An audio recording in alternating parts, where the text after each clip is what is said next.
Good afternoon. Today we have with us Dr. Elaine Rancatore. She is an emergency medical physician, and she's joining us at Live the Fast to discuss fasting, the health side of fasting, the physical fasting, and any other questions we might have that we want to ask a doctor. So welcome. Thank you, Darcy. Nice to be here. Wonderful to have you. So with our Advent retreat, we were wondering, how does fasting really prepare us for feasting? So it definitely gives us a sense of appreciation, and so while we're in a state of fasting, we are, just grateful for all that we have. It's a period of thanksgiving and gratitude, and it's also a time that we try and slow down to prepare for what's to come. So that's one of the ways that I look at it. So Dr. Rancatore, can you tell us a little bit about your background? Sure. So as you had said in the introduction, I've been an emergency medicine physician since 1993, quite a long time. So in that, I spent a lot of time taking care of people who are ill and injured. But one of my passions has really been to help people stay well. And so over the years, I've been volunteering at our local high school, where we've introduced a new health education program, where we teach students about nutrition. We empower them with culinary skills, and then just really the benefits of really having a healthy, active lifestyle, in promoting an active role in helping them have a wellness plan, for the future. And then in addition, I have a degree in integrative health coaching from Duke University, and so one of the very difficult things is you can empower people with knowledge, but unless you can help them with behavior change, they never move from the place that they're in. So I do a great deal of work now with helping people with behavior change. Well, it's a pleasure to come here and speak with you today about fasting and the benefits of fasting, the health benefits of fasting, and answer some questions that you may have about fasting and various aspects like diabetes and water requirements, things like that. So the first thing I thought we would do is really talk about what is fasting. So fasting can be broken down into just caloric restrictions, or a reduction in your calorie intake on a particular day. And generally when we think about calorie restriction, it's about a 20 or 25% reduction in calories. We also think about a partial fast, which can be again just a reduction in calories on a particular day, and then we can have complete abstinence, so that's a total fast. So that would be like an example like during Ramadan, where there's not any food intake during daylight hours. Or more commonly in secular society, we think of complete abstinence when you're not allowed to have anything after midnight if you're having a procedure done in the morning at the hospital or having blood work done. And then there's fasting that's just specific to certain types of food. So when we think of a popular fast like the Daniel fast, where there's just complete abstinence of food from animal products, animal-derived food, that would be sort of the different types of fasting. So what happens in the body during fasting? So we can talk about several things. We can talk about what happens with regard to energy and our energy sources during a fast. We can address what happens to our metabolism during a fast. We can talk about what happens with regard to water and water balance and electrolyte balance. There's hormonal changes that happen during a fast. And then finally we'll talk a little bit about detoxification and what that's all about, and that mysterious and sometimes misused word.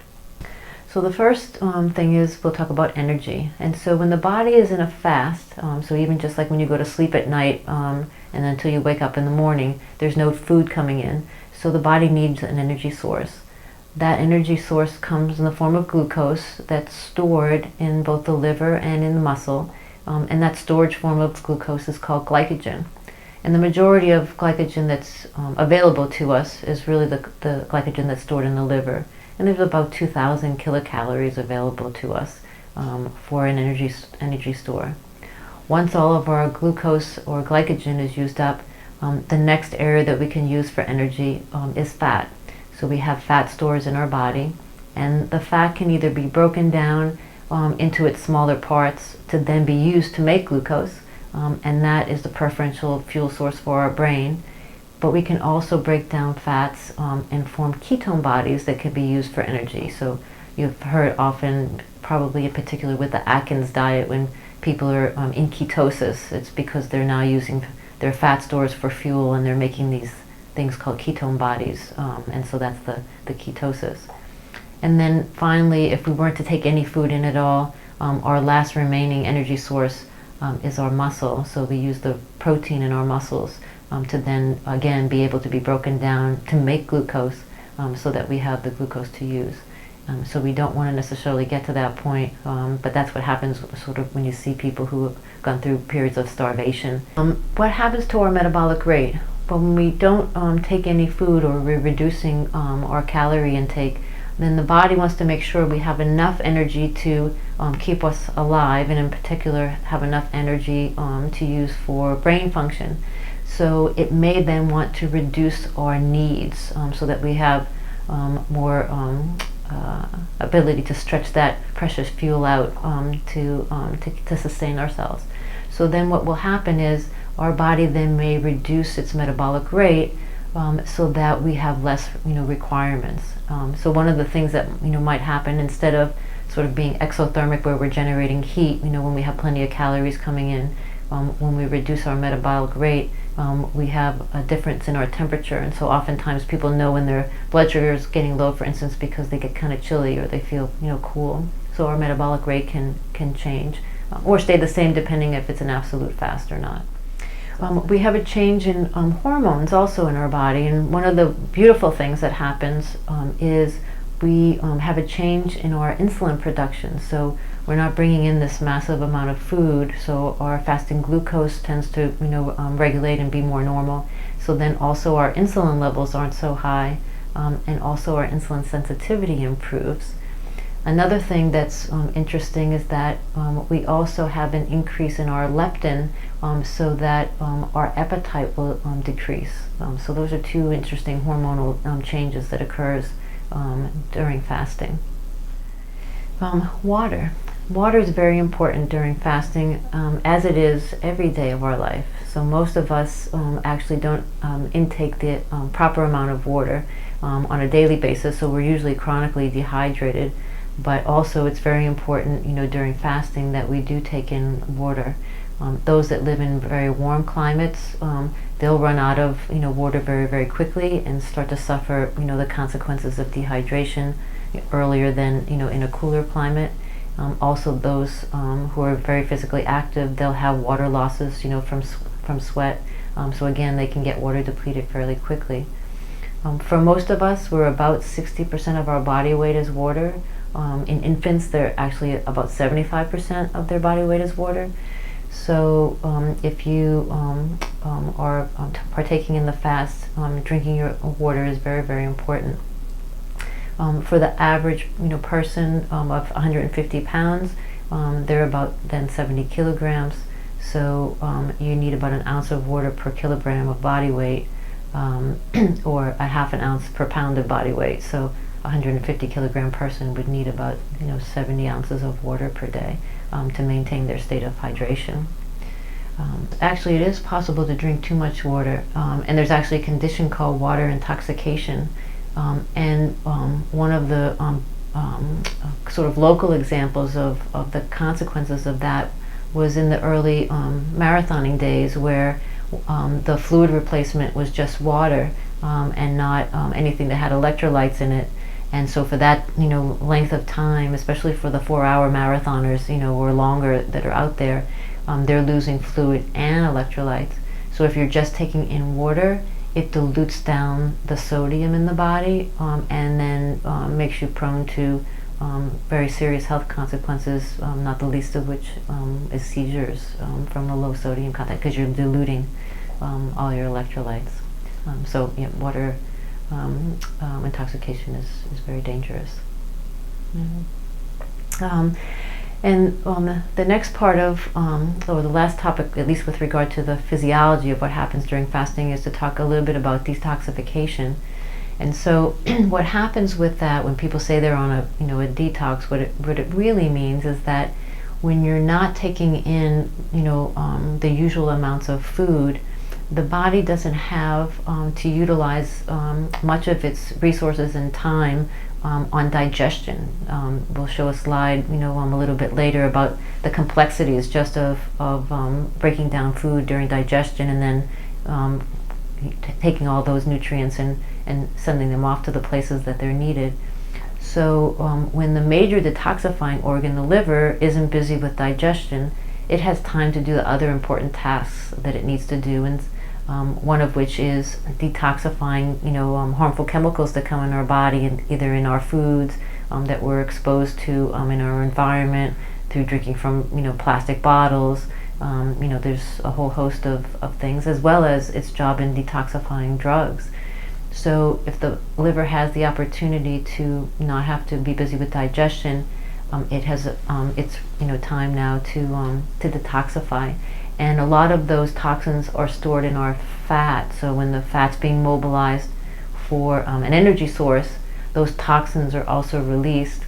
When the liver's not busy digesting, it can properly disarm those toxins and eliminate them from the body. Let's talk a little bit about the health benefits of fasting. There's many health benefits of fasting, and one important area that we benefit from is our cardiovascular health. So we know that it's a very prevalent disease, and it's a disease that continues to be affecting millions of people in the world. And with fasting, we've noted that there's a reduction in cholesterol, LDL cholesterol, the bad cholesterol. There's an increase in the good cholesterol, HDL, a decrease in triglycerides, decrease in fasting blood sugar that we had talked about before, as well as improved insulin sensitivity, and also a reduction in blood pressure. So all of those things are good for promoting good heart health. We said before that it benefits people with impaired glucose control, so that there's both improved fasting blood sugars, but also an improvement in insulin sensitivity. So therefore, improvement in the fasting blood sugars. We also know that there's a positive impact on our state of inflammation. And inflammation, as you may know, is at the root of most of our chronic diseases: heart disease, stroke, diabetes, and cancer.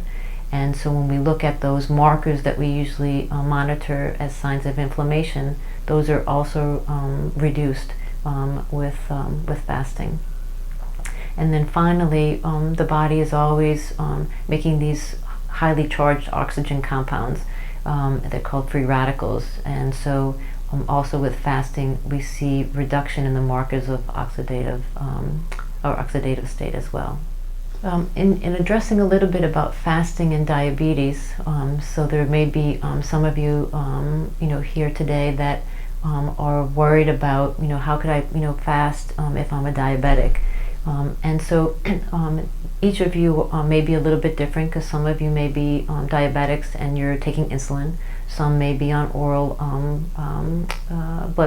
diabetic medications, and then some of you may be controlling your diabetes through diet.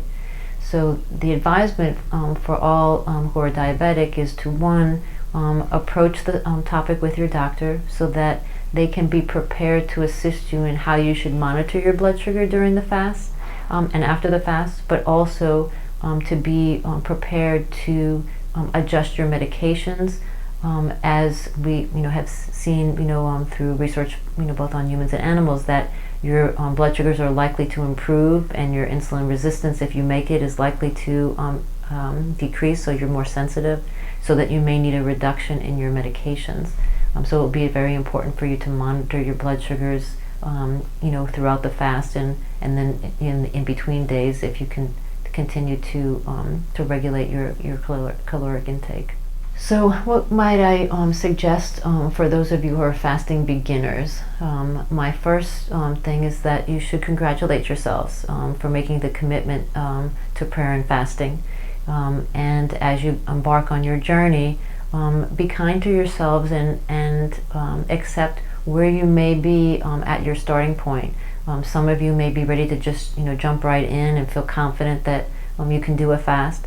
Others may be coming from a starting point where your daily food intake may be more than another person, so you may be on the overindulgent side, and so to jump from that to a fast may be a little bit more challenging. So just be kind and accept your starting point, and just know that you'll evolve as you go forward. So the beginning part for someone who eats overabundance may be that you just want to reduce your calories. So maybe you're not going to start with the bread and water fast, but you may want to begin just by reducing your calories each day, and then feel the confidence that you can do that, and then progress forward. So again, when we think about not just the fasting but the prayer and fasting, there's an important point to self-reflect on, but to help others with, what is it that brings you to prayer and fasting? What is the value that you place on it? And if you can always be anchored to the value, the thing that's most important, then it allows you to have the possibility for behavior change. So it will allow you to have that ability and that confidence that you can fast, because you're just simmering in that value 24/7. And so that's really, I think, the most important thing is to know that the value, and then really look at what the challenges are, and find ways that you can manage through those perceived challenges or real challenges. We just sometimes need a new perspective or a new way of looking at things to have that success. So would you say that in the morning of a fast day, we recommend to start with the fasting prayer? Do you think that's a good way to start? Right, because one of the beautiful things about that is it sets the intention, because we do want to be intentional about our behaviors. And so not only does it set the intention, but it puts you in a state of positivity, a state of gratitude, and everything being positive and being grateful. You can't help but think success and be looking forward to the fast, as opposed to not starting that way and saying, oh my God, today's fast day. I can't wait till 6 p.m. where I'm going to have food, and all you're focused on is the end and not the journey throughout your day. And what would you recommend as a good meal maybe to break a fast? If we have people that are doing an 18-hour or 12-hour fast, what would be a good meal for them? Right. So I would say that it should be really what a nutritious meal would be on any given day. So it really should be balanced and diversified with carbohydrates, fat, and protein. Definitely plant-centered, because that's the healthiest meal you can have at any time. Something that's easy to digest. So you may choose a fish as your protein source. If you consume fish or chicken or meat, the fish would be easy to digest and assimilate without overdoing and without overindulging. So you're getting to eat, but again, take that spirit and that intention with you to now not overindulge, but just be happy with a simple meal. And what would you recommend to some people that are like, oh, I have holiday parties and Christmas parties all during Advent? What would you recommend as I guess like some sort of like strength to persevere and kind of wait to celebrate for Christmas? Right. So the most wonderful part of that holiday time is Christmas Day, and so what greater thanks could we have for God on His birthday than to really save the celebration for that day. So it's really the spirit and the value of the Advent season, and really what seems to be the most appropriate time for the celebration.